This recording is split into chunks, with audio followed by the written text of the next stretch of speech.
para sa yaman ni Lola. Hatid ng new best ever Sunsilk at Tide with power of safeguard. Ang nakaraan. Nandito na! Oh, nandito ako! Nandito ako!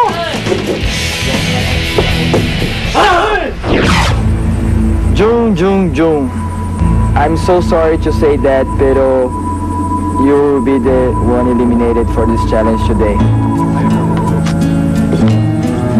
Thank you, Jung.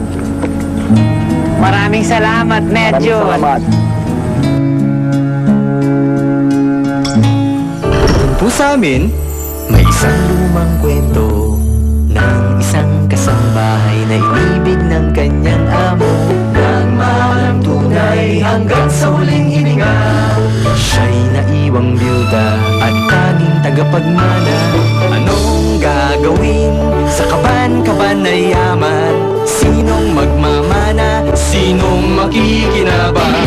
Yaman din lang, mayaman si Lola. Bakit hindi magpaulan ng grasya? Buksan ang mansyon, mag-apply na kay Lola. Uulan ng pera, ang yaman ni Lola. Tatlong challengers na lang ang nalalabi. Dalawa dito ay ang mga lady guards na sina Josan at May. Manay kaya ang girl power o aangat ba ang nag-iisang thorn among the roses na si Ronaldo? Ito na ang final challenge ng mga CQ. Sino kaya ang mag-uwi ng 100,000 piso? Dito na natin malalaman sa huling palapag ng pagsubok kung gaano kayo kagaling sa labanan. Kapagkat hindi nyo nalalaman kung sinong mga kalaban nyo. Merong masasama na maliit na tao na katulad nyo. Oo naman. At meron ding malalaking tao na maganda ang kalooban na katulad niya. Dito sa ating pagsubok na ito, kailangan lang magaling kayo sa combat battle sapagkat kailangan niyong protektahan ang kayamanan ni Lola ng golden batuta. Bogart? Don't look at me that way. Seryoso ko na yun. Cute! Na! Bakit pagka si Bogart seryoso, ang cute, pagka ako may karamdaman? Eh di ba deserve mo?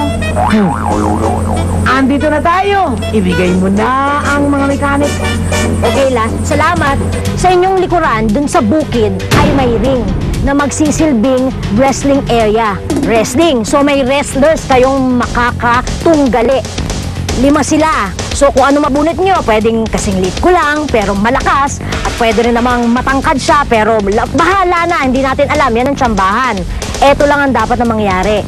Bantayan ninyo yung mga pula na parang malaflag doon. Paano nyo gagawin yan? Doon kayo magsisimula. Ngayon, haharangin niyo yung wrestlers. Hindi pwedeng gumamit ng paa. Pwede lang gamitin ng kamay at ang inyong katawan. Meron kayong 3 pagkakataon para idepensahan ang yaman nila. Okay?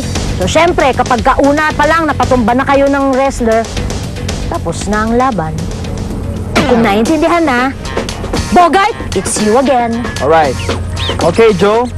Dahil ikaw ang pinaka-mabilis sa loob ng maze, you can decide kung pwede, you can play it first, or you can decide for them to play first. Good luck. So, John, what's your decision? Si Ronaldo ang mauna. Good luck sa inyo. Si Ronaldo ang napiling mauuna sa wrestling match. Kaya Ronaldo, bumunot ka na kung sino ang iyong makakatunggali.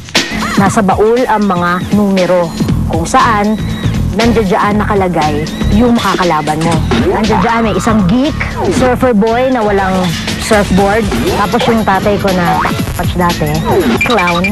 Tapos, basketball, period. Handa ka na para sa una mo makakalaban. Sige, buklatin natin. Ang pagkakahimas mo talaga, himas na himas.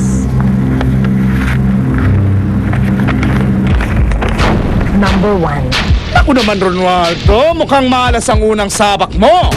Ang heavy-gut na basketball player agad ang makakabanggaan mo. Pipilitin kong ipabagsakin dahil kasi sa tingin ko po, siya lang ang pinaka malakas sa kukunan ko na to. Pag napapagsak ko na to, ako na champion dito. Yaman ni Lola. Hey!